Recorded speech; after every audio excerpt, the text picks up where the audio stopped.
नमस्कार मंडळी, मी माहेरी आलेले आहे आणि माझं काम काहीच नाही बरं का. निवांत बसणं आहे आणि आईनं पहाटे 5 वाजताच उठले होते आणि इथे ना बघा तुम्ही पाहू शकताय मामा आणि भांजे सरकारांचं सर्वांचं गप्पा टप्पा रंगल्या होत्या. आणि ते आणखीन शौर्य आंघोळ केलं नाही. शौर्य आणि श्रावणी दिदी ना दोघंही शेळ्यांना चारा वगैरे ठेवत आहेत आणि फ्रीजमध्ये जे भाज्या वगैरे सडलेल्या होत्या ना ते पण आणून त्यांनी ना शेळीला इथं ठेवत होते. पण गावाकडे खूप चांगलं म्हणजे आहे बरं का. जे आपल्या फ्रीजमध्ये वगैरे राहिलेल्या भाज्या वगैरे आहेत ना ते वाया जात नाहीत, गुरंढोरं खातात. आणि ते नंतर ना शौर्यचं आणि श्रावणी सर्वांची अंघोळ झाली आणि त्यांना ना आईने छान असं ना ब्रेकफास्ट दिला. पोहे बनवले होते, कांदे पोहे, आणि मी पण खाऊन घेतले. आणि तेवढ्यात ना मी बाहेर आले तर मला बाहेर ना एका कोंबडीकडं नजर गेली. आणि तुम्ही पाहू शकताय माहेरी ना माझ्या कोंबड्या भरपूर आहेत.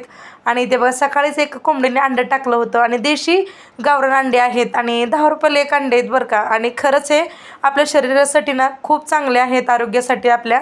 आणि नंतर ना मामा आलेत आणि आईची भाऊबीज राहिली होती. आणि ते ना मामा शूट मी करत होते म्हणून त्यांना हसू येत होतं की पहिल्यांदाच कॅमेरासमोर येतो आहे म्हणून. मी म्हटलं राहू द्या, काही होणार नाही. आणि ते त्यांचं मी थोडंसं शूट केलं आणि छान येते ना आई आणि मामांचं ना भाऊबीज सेलिब्रेशन वगैरे झालं. आणि नंतर त्यांना श्रावणी दिदी आणि शौर्याचं पण भाऊबीज सेलिब्रेशन झालेलं आहे. आणि जास्तीचं काही मी आवडणार शौर्याला रेडी वगैरे केलं नाही, कारण सायंकाळी हा ब्लॉग घेतलेला होता. कारण श्रावणी दिदी तेव्हा चालती म्हटलं तर राहू द्या. आणि छान येते ना माझा आजचा मिनी ब्लॉग. तुम्हाला कसा वाटला नक्कीच कमेंट बॉक्समध्ये सांगा. व्हिडिओ आवडल्यास लाईक शेअर सबस्क्राईब. बाय.